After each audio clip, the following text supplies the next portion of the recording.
नमस्कार। आज हम सर्वनाम के बारे में जानेंगे। सर्वनाम किसे कहते हैं और ये कितने प्रकार के होते हैं। तो सर्वनाम, सर्व यानी सभी, नाम यानी नाम वाले शब्द। सर्वनाम की सीधी परिभाषा जानने से पहले हम उसके बारे में थोड़ा विस्तार से समझने का प्रयास करेंगे ताकि हमें परिभाषा अच्छे से पता चल जाए और याद भी हो जाए। भाषा में सुंदरता, संक्षिप्तता के लिए संज्ञा के स्थान पर जिस शब्द का प्रयोग किया जाता है वह सर्वनाम होता है। यानी हम सर्वनाम का प्रयोग इसलिए करते हैं क्योंकि ये भाषा को सुंदर बना देता है। संक्षिप्तता यानी उसे छोटा भी बना देता है, भाषा को छोटी और सरल बना देता है, इसलिए हम सर्वनाम का प्रयोग करते हैं। सर्वनाम का शाब्दिक अर्थ है सबका नाम, अर्थात सभी संज्ञाओं के स्थान पर प्रयुक्त होने वाले शब्द हैं सर्वनाम कहलाते हैं। जैसे हम, तुम, आप, वे, वह, ये सब क्या है? सर्वनाम के शब्द हैं। इससे वाक्य सरल और सहज हो जाते हैं। जैसे एक उदाहरण है, सीता आज शाला नहीं आई क्योंकि सीता बीमार है। इसके स्थान पर यदि यह कहा जाए, सीता आज शाला नहीं आई क्योंकि वह बीमार है, तो सर्वनाम के प्रयोग से यह वाक्य अधिक सरल एवं सुंदर बन गया है। देखिए यहाँ सीता का वापस प्रयोग किया गया और यहाँ सीता की जगह क्या लिया गया है? वह।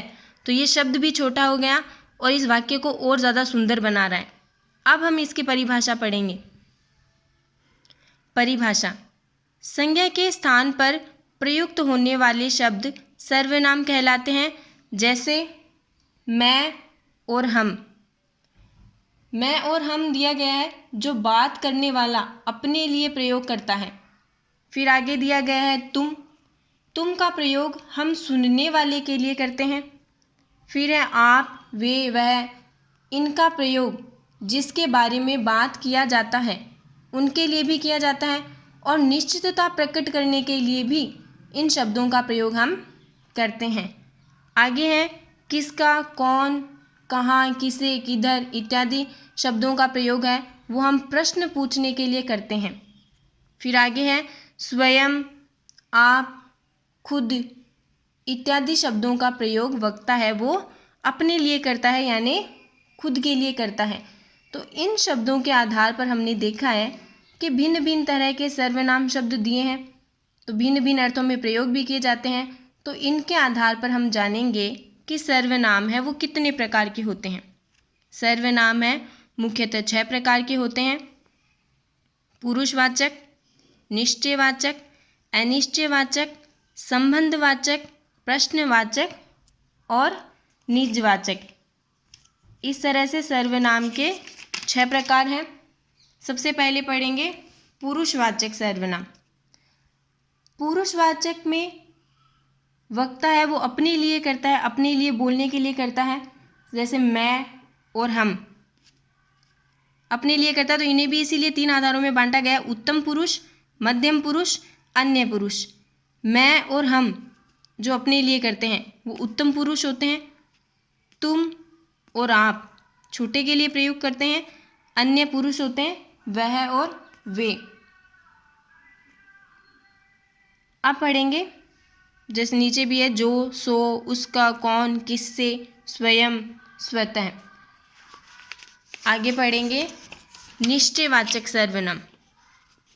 निश्चयवाचक सर्वनाम क्या होता है? जो सर्वनाम निकटस्थ या दूरस्थ व्यक्ति या पदार्थ की ओर निश्चित संकेत करते हैं उन्हें निश्चयवाचक सर्वनाम कहते हैं। जैसे कि यह, ये, वह, वे। उदाहरण के लिए हम देख सकते हैं, यह और ये है वो निकट की वस्तुओं के लिए हम प्रयोग करते हैं, वह और वे है वो हम दूर की वस्तुओं के लिए प्रयोग करते हैं। अब है अनिश्चयवाचक सर्वनाम। जिस सर्वनाम से किसी ऐसे व्यक्ति या पदार्थ का बोध होता है जिसके विषय में निश्चित सूचना नहीं मिलती है उसे अनिश्चयवाचक सर्वनाम कहते हैं। यानी इसके तो नाम से ही पता चल रहा है अनिश्चयवाचक, यानी कुछ भी निश्चित नहीं होना। जैसे कुछ और कोई।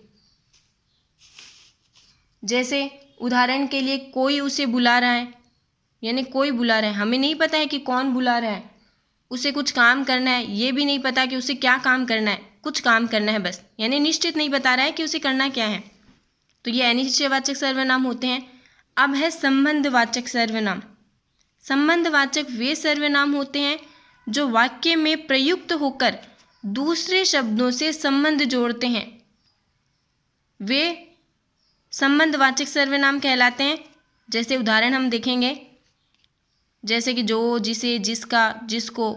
उदाहरण है जो सोएगा सो खोएगा, यानी इसमें जो और सो है वो क्या एक दूसरे से संबंध जोड़ रहे हैं, तो इसमें जो और सो शब्द है वो क्या है, संबंधवाचक सर्वनाम है।